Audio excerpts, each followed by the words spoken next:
So on to kind of the purpose and the passion side of things, and we talked a bit about it, but we'll you know, are you employed right now No, or no? I'm not. Yeah. Okay, and so what is it that you're doing to? We talked about management, we talked about treatment, but where do you find passion and purpose in what you're doing right now? Well, what is it you do now to find passion and purpose? Um, One of my passions, and I would break this up. So certainly a real passion for my family and my kids and just finding unique and fun things to do. We rented a cottage. We're going there for 2 weeks, and it's a voluntold digital detox. They're bringing a pen and paper. I'll read them stories at night. I'll play them songs. We're going to be so finding that passion to do things like that with them, and just having real good conversations with them. Just call. I mean, the other night I spent 20 minutes on the phone with my son, and he was just gabbing away the whole time, and I thought it was just great. Whereas before it might have been, okay, I got to get to something else, which not sure what I was going to get to, right? So that's I think a newfound love in passion for my children. Certainly on a professional, not I'd say like a more of a spiritual level. I'm very passionate about writing and playing music. I do play out 2 to 3 times a week, and that's a real, very good, non-judgmental crowd. For the most part, very liberal.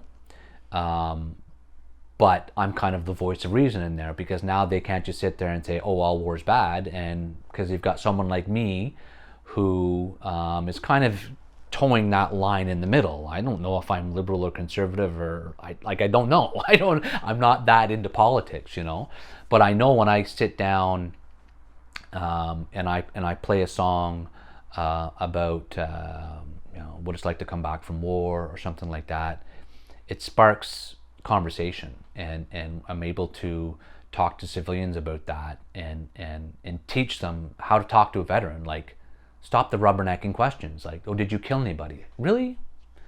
So I have a perfect solution for that. I always ask them, well, I'll talk about that if we can discuss the sex life of your parents in detail. I want to know. That normally stops that conversation pretty quick, because it's like, well, that's kind of personal. That's a weird, and for veterans, even veterans don't talk about that. Your snipers going, oh, I had this many. Like, it's a terrible thing, and it's something that we've all experienced on both sides of the spectrum. You lose your comrades, and you kill the enemy. And I think as you get along in life, you realize, well, they're just doing, like any veteran says, they're just doing what they thought was right. We're doing what we thought was right, and that's the consequences of war. So I'm passionate about that, and working with Guitar for Vets as my peer support group, and teaching veterans how to play guitar, and use that as a therapy tool for them. It's not just it's RCMP or veterans, anyone who's been medically released, but it's, as well as I do, it's not always about the guitar. It's more trying to about getting them together and peer support, and when we get there, we're not sitting there talking about all the bad things. We're playing the guitar, and then sometimes the conversation rolls into whatever, and then back to the guitar, and then so I think those things right now, I really love spending time with my kids, which I hate to say, but I don't think I always did, because I was afraid of myself, afraid of what I might do. And then the music is just, I get to go out and I just be able to express myself in a sometimes angry. I get songs that are angry, I get songs that are sad, songs that are funny, and being able to take those emotions. Because when you play a song about, and it's a love song, and you play it angry, it doesn't sound good. You need to attach to that emotion. You need to. So for me, that I use that as a therapy tool, for sure. But and as a passion, I just love it. I love to play music. Yeah.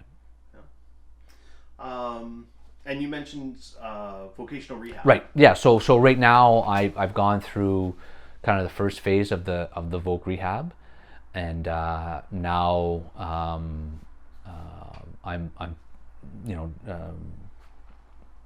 basically talking to I forget the acronym of the. You said not to use acronyms on your. I don't even remember what it is. But the people that are help doing that and Merchadimes. Yeah. And I found it to be pretty slick and pretty straightforward. The assessments, I understand why they could be stressful because it's like, but just bite your tongue and just do it. It's not and so. Right now, I'm looking at some options to either get some retraining or maybe just to continue what I'm doing in the peer support role because Guitar for Vets, and I'm not putting them on the spot here, but they are a service provider for Vets Canada because they fall under the Vets Canada umbrella, whose main mandate is to assist veterans in crisis. They have a 24/7 hotline, and we deal with veteran homelessness. Not something that I deal with head on. I'm more involved in the Guitar for Vet side, but I do normally go once or twice a year for the homeless veterans walk in Montreal. And the important part I think of being part of that organization is that there's civilians involved and there's veterans involved that are maybe of an older generation. They haven't been to Afghanistan, so you don't understand. We get a call from somebody that says, "Oh, I served with the Dragoons," and like, okay, well that lines up, and we have the ability to not only we have a headquarters that deals with the paperwork to find out if they were a veteran, but now it's not just the old veterans you're dealing with. You get young veterans that maybe I can talk to and say, yeah, I was there. I've post-traumatic stress and I was in Afghanistan. Oh, you're in Afghanistan. It opens the conversation and you're able to talk to the civilians and teach the civilians about something as simple as how the military is set up. Yeah. Army. It's a whole other culture. Yeah. So it's something that I'm certainly going to be involved with the rest of my life. Awesome. Yeah. No, it's. I mean, obviously that was part of my ride last year. Part of it was just grabbing out a lifeline because I was sinking. But the other part of it was, when we talked about fulfillment and purpose and passion, was finding like, okay, I need something. Yeah. And I can't just go do things. I mean, when you look at it, under the program, topped up to 90%, I could take a 2-year vacation. Yeah. And then what the hell would I do when that ended? Right. So yeah, and finding that purpose and passion, and my suggestion is take the time. You've earned it. Yeah. Like, you take the time, find something you like, and if you don't like it, again, going back to I've just changed. I'm going in the voc rehab instead of I said, no, this hurts. I can't do this. My ankle is my neck. Like it actually hurts to me to do this. Whereas before, it's like, you put the ruck up a bit higher so it doesn't hurt there anymore. It hurts there, and then when that starts hurting more, you drop the ruck. So it's that type of mentality that served us. It served us well because you got to be tough physically, mentally. You have to be. But I think right now there are options, and I'm not suggesting at all that it's easy. You might have to fumble with some paperwork. You might have, and again, peer support, right? Like, if you have a problem with the administration side, maybe you have someone help you. I know the Legion has programs involved with that. I know the Legion was incredibly helpful with getting some of my paperwork done early on. And if there's something that you're struggling with, ask a friend. I mean, I know veterans right now who aren't accessing services for whatever reason. I don't. It doesn't make sense. That service is there. It's available for you to use. So, and I know the bullshit. I get it. I mean, it's an option. I understand the administrative side to it, but you also have to understand that, they're working for the government, and the government is red tape and administration. And and if you are having problems and you do need to redress things, or again, the peer support network is there for you. And I think, I tell you what, right now, and I can say this without hesitation, had it not been for veteran advocacy, I would have lost my house. If I left the Army at 75%, and so this is I think the challenge with veterans is that you get involved in this well, they did this and they did that. Well, through history, if you understand history, Canada at one point in time did a good job looking after the soldiers, and then it changed, and we're realizing now that those changes might not have. So there's consistent change going on, but without the advocacy, without people pushing that, and if you can handle that, hats off to you. I can't. I lose my shit, or I. So, but I don't think your advocacy necessarily has to be that. It can be some other, like what you're doing, what I'm doing with Guitar for Vets. Again, fly fishing. It could be some other type of advocacy for and to promote and support veterans and first responders, because I think we can be real leaders in that community, because this is something that they're struggling with right now. I have one first responder friend in particular, and we've discussed the gap in services for them, and I mean the whole Veterans Affairs issue is very polarizing. Big time. My experience with Veterans Affairs has been overwhelmingly good, but I've been in the system since the old charter, since 2002. Okay. So when I went to release, I was already in the system. I didn't have to fight that fight. And I think the thing is, if I hadn't been fortunate enough to fall into managing it the way I did, and I had not, for whatever reason, gone to Veterans Affairs in 2001, and I had released last year without being in their system, I think that would have been very bad for me. It was hard, yeah. It was a bad experience for us and our family and my spouse. And because there is that backlog, because you are dealing with bureaucracy, and so I can understand why people are so angry about that gap. I didn't experience the gap, but I can see how damaging and utterly disparaging it would be. Well, the whole transition has changed. Yeah. I talked to OSIS. And it's changed because of that. Because I think some people realize obviously it's not working. But but I mean the brown envelope syndrome is a real thing, and I still struggle with that too.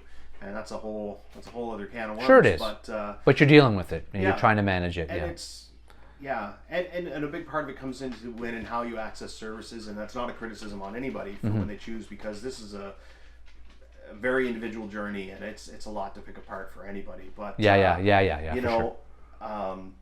you said it, you have to take an active role in your recovery. And I do know, like, a lot of people, and again, I'm not trying to make this sound like a judgment, but it seems like it's like, well, I'm going to wait for them to push the services on me, or it's getting past yourself enough to go, the first step's admitting, like, I need help. And I think that for us, especially veterans, because we're told, you're so capable, and you're told, suck it up, soldier on, and that going, I need help, is one of the hardest things to do. It is, yeah. But, it's been an amazing discussion, and is there anything else you wanna share before we wrap up? I just think we really need to, if there's anything, it's not to get isolated. We know isolation is bad. We know. And I'm not saying it's always one of the first responders with the highest rates of PTSD are prison guards right now. Because they're dealing with, that's got to be a tough job, right? And we know isolation is not good.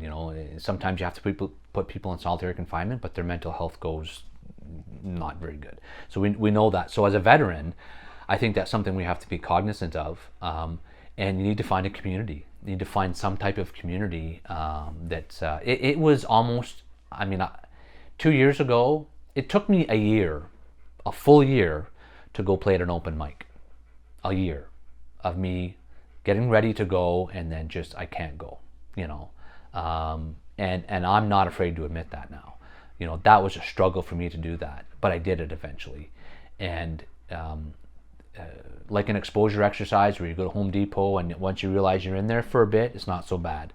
Well, it's the same thing, in the music community. They're not there they weren't there to judge. They understand how hard it is to get up and do that.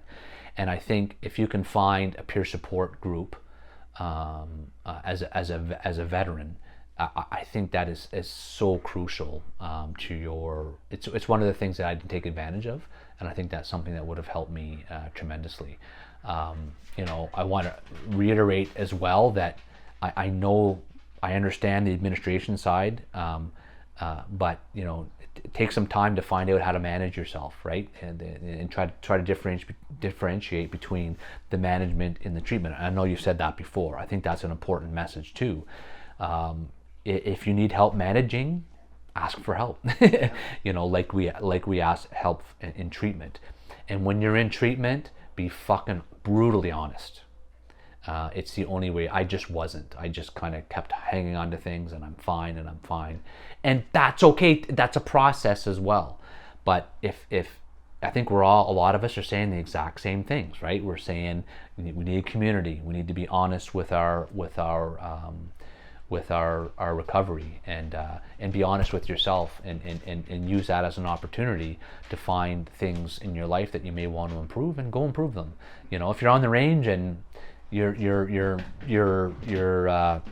grouping's off, well, you find a solution, right? And I think it just takes more of a bit of a different cerebral look at things. But I think if you can continue to do the things that we talked about, not getting caught in that loop, eventually that will progress itself into post-traumatic growth, and you'll be better for it. And I truly believe that, and this is my perspective on the military, officers lead at the front. They are not the front. And I don't mean this in a bad light. Normally the youngest, the least educated, the working class is the front line of our democracy. Okay? So if you're a grunt and you're going through this, and it just seems like it's never going to end, stick with it. Stick with it. Keep trying. Keep doing the things that we're talking about, because your voice is the voice of reason in our democracy. No matter how left our politics are, no matter how right our politics are, soldiers need to be that voice of reason. And you know what it's like to be on the front line of our Canadian democracy and dealing with those situations. And I think that you should try to find a way to turn your service into something that you're proud of, even though crappy things happen to all of us in the service. But if you hang on to anger and resentment, it's really gonna destroy your life. And I just, for the love of the soldiers that we served with, I would just, love to see them in the position that we're both kind of getting into right now, where it's like, ooh, I'm starting to feel like I can actually do some things now. I feel like I'm actually myself, or as much as yourself with those experiences. But that's the growth phase. Now we're able to take those experiences and go, I've learned from these, and really, think of it as an ink blot strategy. Start with where you are and work out from there, and make your community better. And I think there's nobody better poised to do that than veterans. I was invited last year to, as part of the Memory Project, to do talks at schools in the Montreal area, and I couldn't believe the interest in it, and maybe that's something you're not interested in, but I think there's if you've served your country, there's real value. You're a very valuable commodity in our democracy, and if you and you have something that you can definitely give back, and I think that's the message. And I think we all feel it when a soldier commits suicide, because we all know, darn it, this is our responsibility. As a Canadian society, we're responsible for this. We're responsible for veteran homelessness. We're responsible for this. I'm not saying it's your fault or it's my fault, but we all bear this responsibility. And the more that we can assist and help with transition, and having these conversations about suicide, about about things that are going on in your head, about management versus treatment and peer support. And if there's one person, it's the puppy. If there's one person that takes this and goes, yeah, you know what, I'm gonna live to see another day, then you know what we've done. This has been more than worth it. Yeah. All right. Well, Ryan, thank you. Yeah. It's great to finally connect. Cash, thank you for the music, musical accompaniment. That's the first time I've had that. Yeah. But it's been great to talk to you, and enjoy your 2 weeks of Yeah. digital purging. That That's sounds right. really awesome. My Yeah. entire life is on social media right now. Yeah, And but you manage I it. envy Yeah. you for Yeah. 2 weeks. Yeah, I'm yeah. taking my 2 weeks at the tail end of this. Well, there you go. So Yeah. for sure. But Ryan, Hey, thanks, man. All right. Thanks. Yeah. all right.